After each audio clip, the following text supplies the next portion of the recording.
Welcome back to my channel Criminology and Forensic Science. Before we start today's topic, let me tell you something very honestly. If you are preparing for UGC NET and you feel that new laws like Bharatiya Nyaya Sanhita 2023 are confusing, that is completely normal. Many students are struggling not because the syllabus is tough, but because no one is breaking it down in the right way. That's exactly what we are doing on this channel. So today we are going to understand traditional crimes, especially crimes against person and crimes against property, slowly, conceptually, and exactly the way the examiner expects you to understand them. And for that, stay till the end. Now, first, understand this very clearly.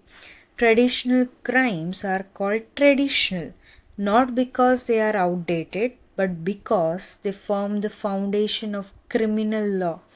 Long before cybercrime, economic offenses, or organized crime, societies had to deal with violence, theft, exploitation, and harm to human beings. From an examiner's point of view, traditional crimes are important because they test your understanding of human behavior, social order, legal protection of life and property.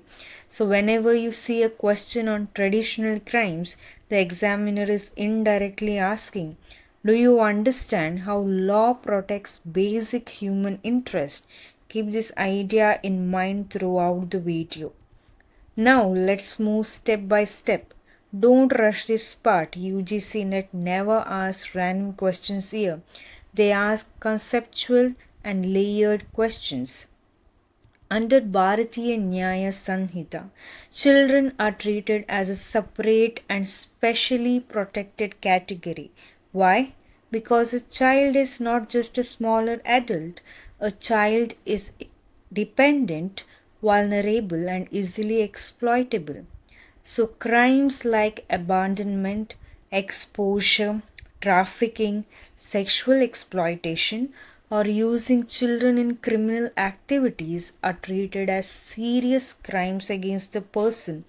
These offenses don't just harm the child physically, they cause long term psychological damage. From an exam angle, remember this. Crimes against children are not about punishment alone, they are about protection and prevention. If the examiner gives you a situation where a child is being used, neglected, or exploited, your mind should immediately go to crimes against person with enhanced protection under BNS. Now let's move to crimes against women. Under BNS, sexual offenses have been systematically grouped together. This itself is a signal from the legislature and from the examiner that crimes against women are not isolated acts, they are socially rooted crimes.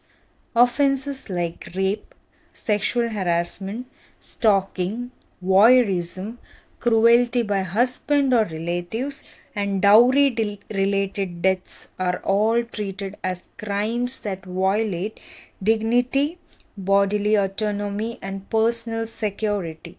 Here is a very important exam trick. When a question talks about dignity, modesty, or bodily autonomy, think crime against person, not morality or public order. UGC NET often checks whether students confuse these categories, so don't fall into that trap. Now, this is where many students feel unsure, so listen carefully. BNS uses gender neutral language in many provisions. This means the law is shifting focus from who the victim is to what harm is caused. This is extremely important for understanding crimes against LGBTQ and marginalized persons. If a transgender person, queer individual, or any marginalized adult faces assault, sexual violence, or confinement, the offense is prosecuted based on the criminal act and not on identity labels. From an examiner's point of view, this reflects an act-based approach, not an identity-based one. Whenever you see gender-neutral wording in law, understand that it expands protection, it does not dilute it. Now let's clear a very common confusion. Yes, BNS has special chapter for women and children, but that does not mean men are excluded from protection. General offenses like murder, assault, grievous hurt, wrongful confinement, and criminal force apply equally to all adults, including men. These offenses fall under crimes affecting human body. So if a question asks, can men be victims of crimes against person under BNS? The answer is clearly yes through general offenses. UGC NET loves testing this clarity. Now take a mental pause and switch your lens. Crimes against property are not about emotions, they are about ownership, possession, and trust. Theft under BNS still rests on one core idea: dishonest intention. If someone takes movable property without consent and with dishonest intent, it is theft. Snatching is included because it involves sudden force. If intention is missing, theft fails, even if property is taken. Always look for mens rea in property crimes. Robbery is theft plus violence or threat. Dacoity is robbery by 5 or more persons. This numerical detail is not random, it is classic UGC net bait. If violence is involved, the crime immediately moves from simple theft to a more aggravated form. This shows how traditional crimes escalate based on degree of harm. This one is one of the most misunderstood property offenses. Here, the property is given legally and voluntarily, but later misused dishonestly.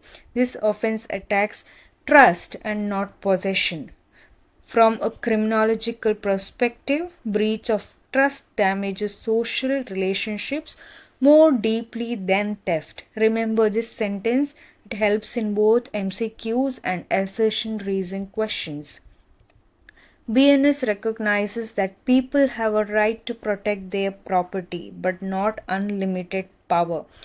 Force must be necessary, proportionate, defensive, not retaliatory. If the examiner gives a scenario involving excessive force, ask yourself, did the defender cross the legal boundary? Now let me guide you honestly. UGC NET will not ask you to reproduce sections. They will test conceptual clarity, classification ability, application and situation. If you understand why an act is a crime against person or property, you will never fear this topic.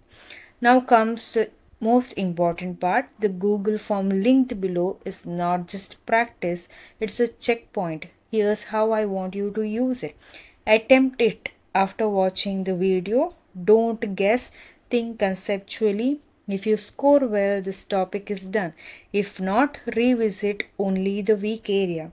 This is how serious aspirants study.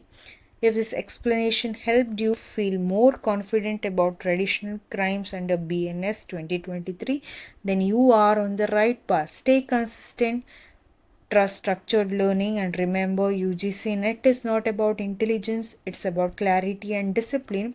Attempt the Google form and do give your scores in the comments, and I'll see you in the next class.